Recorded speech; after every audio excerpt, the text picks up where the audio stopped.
Good afternoon, everyone. Thank you for coming to today's presentation, which will be a kind of a follow-on of the presentation that was made earlier this month by Professor Roman Jampolsky on the subject of how dangerous is artificial intelligence. What I'm going to present today is how to avoid the danger that we may create unfriendly, evil superintelligence, but just to the contrary, create one that will be helpful and will assist us in, listen to this, in our evolution. Yes, this is true. 99.5% of all species have disappeared. Why should it be an exception to the Fermi's paradox that there are apparently no intelligence in the universe, because otherwise they would have contacted us. So we want to avoid an extinction. We want to evolve. We must evolve. And the only way is that we keep superintelligence under control. So let me first introduce myself and Sustensis, which has been around for over 27 years, initially as a consultant and now as a think tank, promoting ideas and inspirations for humanity's transition to coexistence with superintelligence. To support what Roman Jampolsky was saying earlier this month, that we need to control the superintelligence, over 4 years ago, I wrote a book on a very similar title. Who could save humanity from superintelligence? And then a year later, I asked another question. So if we are to save ourselves from the evils of superintelligence, what needs to be done? And that was the next book that I created, which was the first one in the post-human service series. That was followed on by Democracy for a Human Federation, which responded to the question of how can it be done. And finally, the Becoming a Butterfly was the book, the final one in the humans, post-humans free. Where do we go from here? So today, I'll take some of the snapshots of those books to support the proposals that I have to fight off any danger imminent in the future superintelligence if we are not very careful. Well, let me start first with defining superintelligence itself and how it might be represented. Initially, there might be several superhuman intelligences, some immature ones probably appearing before the end of this decade. They even can fight each other. But ultimately, there will be just one superintelligence, a single entity, a mesh-like thinking with its own mind and far exceeding all human intelligence. And in order to have any experience, it obviously have to interact with the environment, and it will do it through various media or various representations, such as using billions of sensors, robots, and humanoids. It will represent itself as avatars or as emotional humanoids, such as the most recently revealed at the CNET conference in Las Vegas, Amica, the best emotional humanoid, holograms, and indeed by conscious transhumans.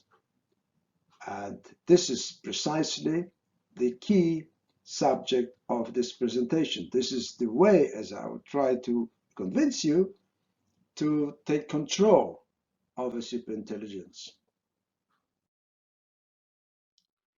So what are the components of superintelligence? First of all, we have to present the body. And all of those elements are already in place. So we have a body of superintelligence, although it is perhaps thousands of times slower, less able than the mature ones.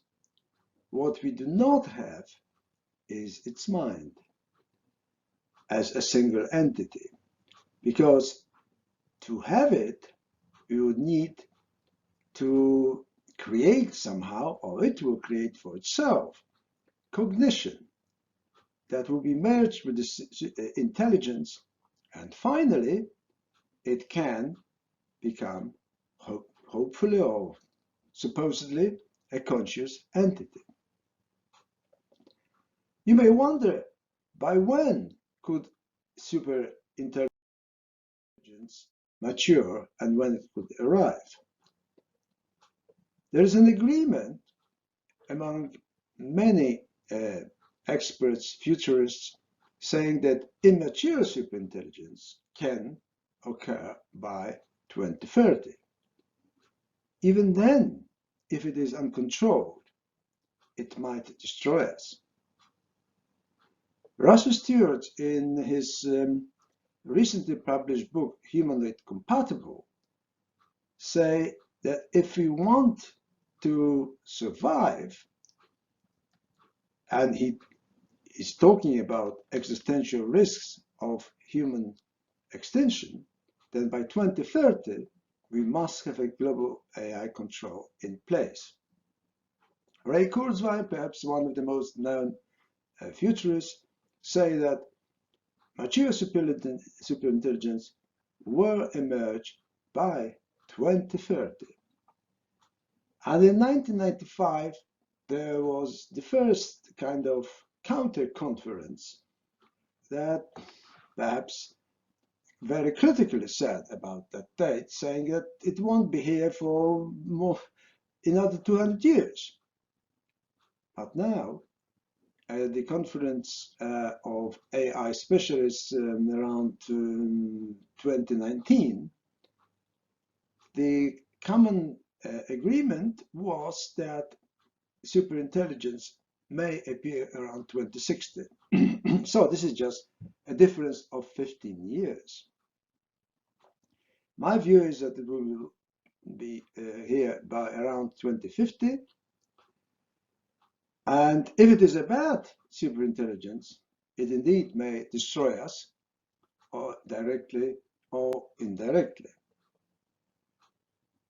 From 2050 onwards, if it is a mature and friendly superintelligence, we may be morphing with it gradually, and in the next few centuries evolve as a new species.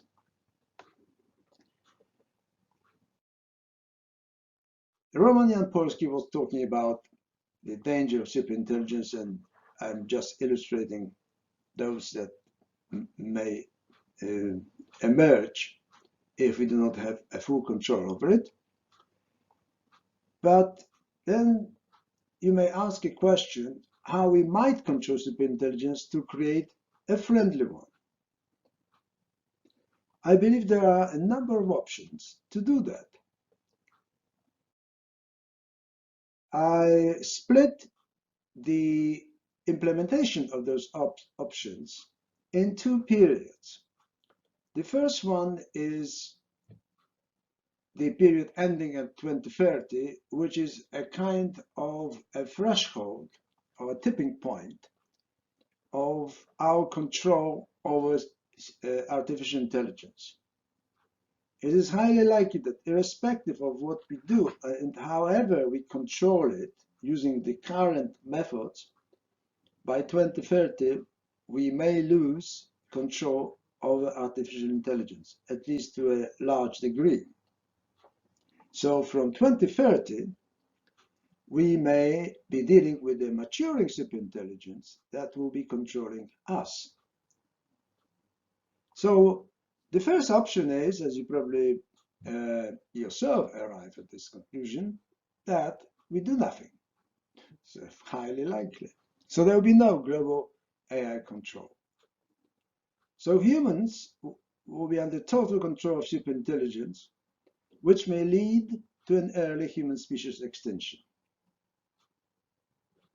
The second option is that we may have a global AI governance agency.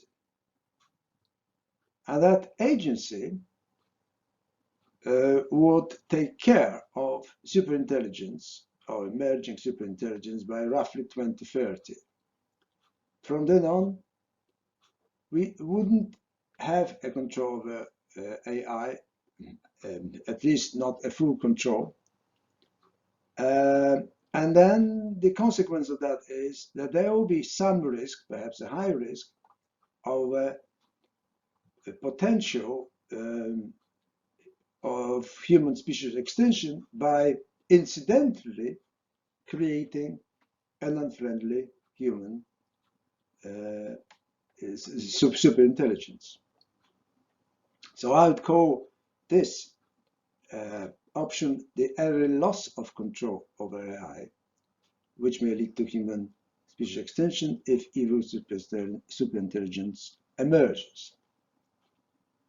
So which controlling methods of AI have been proposed so far?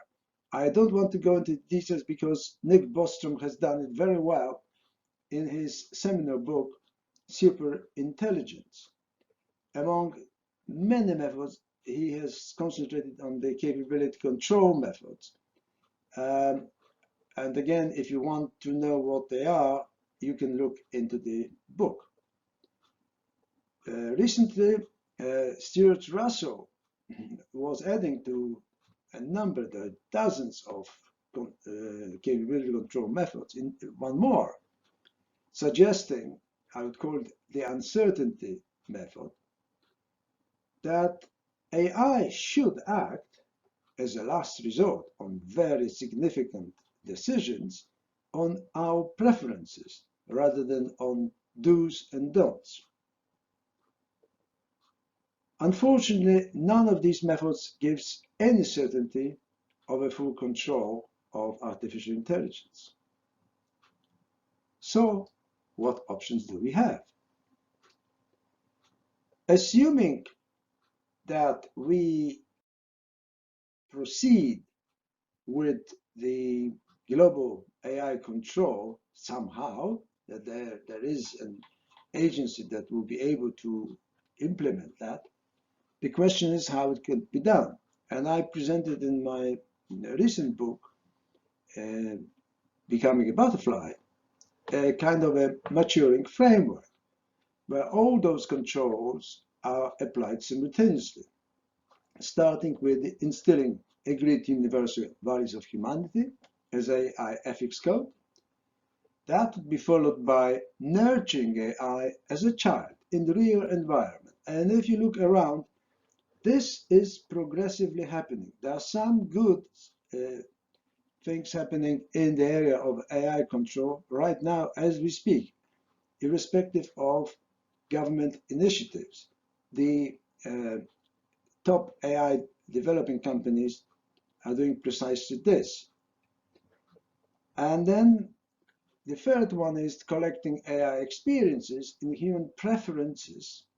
This is Stuart Russell, in value judgment to create a friendly intelligence. For instance, representing one of the parties at court. And believe it or not, that is happening. And anyone that is familiar with GPT-3 can see that there are already legal firms that deploy GPT-3 to prepare the case in front of the court. We will be using it at laboratories, in the office, and at factories. So all these experiences will be collected by a single superintelligence. But in order to have any meaningful impact, we would need to form a global AI governance agency. And I have referred to an agency that already exists in Vienna. This is the International Atomic Energy Authority. And I would suggest that something like this is created by, I would call it, de facto world government, which would maintain continuous and comprehensive control over AI chips, weaponized AI robots, neural nets, brain implants, and you name it. Currently, you'll be surprised, the most likely organization is the Federated European Union. And you may ask, what? A Federated European Union? They can't manage themselves, so how they can manage the world? Well, it's not all bad news. I know this is how it looks on this side of the channel. The European Union is in a permanent crisis. It has been in a crisis for the last 30 years or so. But despite that, it has been remarkably in the survival mode. So that is my take on it. And I believe it is probably the only organization that could do something like that. And actually, this is happening as we speak, because there is a proposition in the form of a concrete law that may be introduced in the European Union in around a year's time. So it is doable, but the probability of implementing this option is really, really low, and we simply may be out of time. So what is the third option of controlling a mature superintelligence? I call it the lowest risk of losing control of AI, where humans will be able to control their own evolution. And it would start with creating a global AI consortium, I call it GAIC, which would select transhuman governors to control a maturing superintelligence. If we do that, then these internationally, at some stage, internationally approved transhumans would control a maturing intelligence from around mid of this decade or perhaps into the mid of the next decade. And finally, at some stage, the world government would emerge, which would have a total control, not only of superintelligence, but over the world as such. How real is this? Is this really a utopian world? Well, have a look. Let's talk about transhuman governors controlling a mature superintelligence from inside. How it can be done? If you look at the brain, it has around 68 at the moment. This is 68 different parts. But basically, it's split into 3 brains in one, starting with the reptilian brain somewhere here, the brain stem. Then you have the limbic brain, and then you have a neurocortex. And if you want to read the brain, you need to use different methods of reading the electromagnetic fields. And this is done by using local field potential, like it is done by Elon Musk Neuralink's brain implants. This can be done by a kind of a helmet where fairly old method EEG is being used to read one's thoughts and also to instruct our brains on how to manipulate things, like for instance, type with thought alone. And finally, we can have electrocardiography, electrocardiography, which is about implanting, put it bluntly, chips on the surface of the brain. That all will make a conscious transhuman whose capabilities will be progressively more impressive and to some even frightening. So let's talk about how we could create a global AI consortium, which I propose that it is modeled on the Internet's W3C body. And I cover first the period 2023, next year, to the end of this decade. So what would be that consortium's role? First of all, it will be controlling development of a maturing superintelligence, of course. It, like the W3C, it will be independent of any governance. And its role will be transitional, hopefully, to the time where a truly global government emerges and succeeds. So it will consist of GAIC members, like it is the case with the W3C body,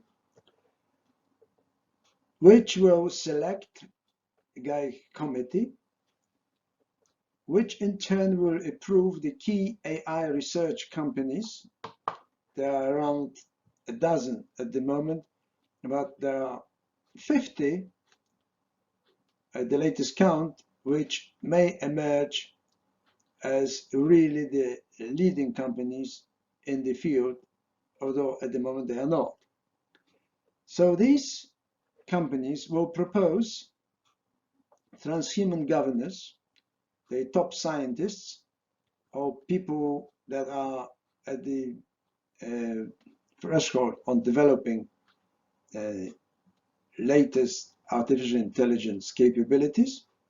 And once approved, they will be fusing wirelessly with superintelligence. Of course, initially it will be at a very, very low scale. So, what are the consequences of creating such transhumans? Well, let me start with some negative ones. First of all, it will create intelligence inequality. These people, in a few years' time, and I'm talking about transhumans which have extended cognitive capabilities, their memories, their processing power, decision making, that can be perhaps even 1,000 times stronger and faster than the top human experts that we have at the moment. So they'll be above any threshold in any area of science or knowledge. They will be almost omniscient. The political implications are enormous as well, because whatever we say today, that we want to control the AI through GAIC or other media, there will be governments, dictators, capable of creating something like this for themselves and actually becoming transhumans themselves. Think about Mr. Putin becoming a transhuman. This is not a fairy tale. This can be done in a few years' time, and you even wouldn't notice it.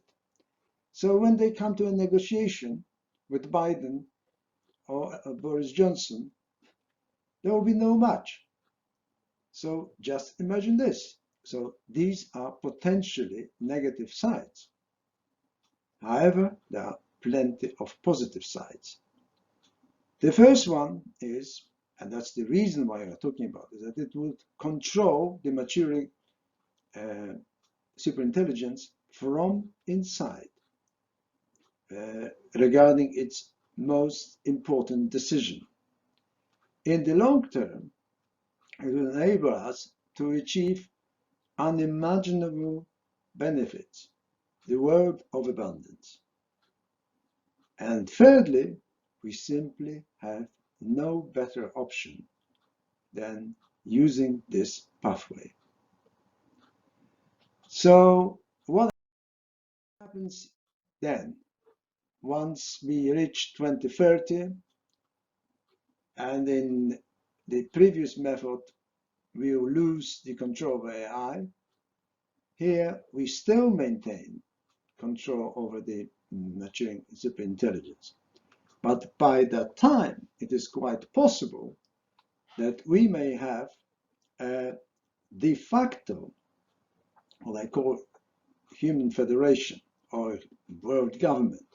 As I mentioned, I put my money on the European Union that would be federated, and within a short time, many, many more non-European countries would join it. Once we have such a body, the Transhumans Revisers Board will offer their candidates for independent assessment, and the new candidates coming from the human federations, as well as perhaps from the United Nations, which would be the best idea if it is capable of doing this, and also from individual countries which are not members of the human federation. And such approved members would create de facto transhuman government, not only to control superintelligence, but essentially take control over the development or evolution of our species. Initially, to about 2050, it would still be controlled by the Human Federation, I would suggest, which could remove some transhumans from the government and appoint new ones. But we are not talking about any democracy, because there is no way that we could, in a democratic process, select people that will be on par with these ones that will be thousands of times most capable. It wouldn't simply be in our interest. So through wireless communication, we'll be able to control the maturing superintelligence. Now, the benefit of this is just mind-boggling. First of all, we would be able to create the world of abundance, something that only the poets have been dreaming about. One thing that people would notice in the next decade, if it happens, there simply will be no wars. It will be the end of wars.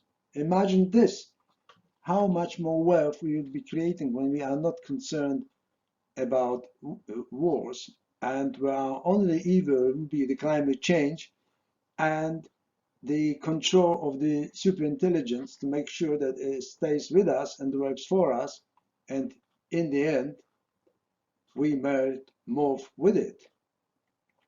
It will be able to create a super welfare state, not on the basis of what OECD, IMF, or World Bank predict, a 3% global GDP growth, but perhaps double that, if not more. That will also enable regenerative medicine, people living straight away 20, 30 years longer in a very healthy life on that. The individualized AI-assisted education, personal fulfillment. You could do almost whatever you dream of in the arts, music, literature, climbing mountains, whatever. And then ad astra per aspera, as some people say. Thank you very much. So we are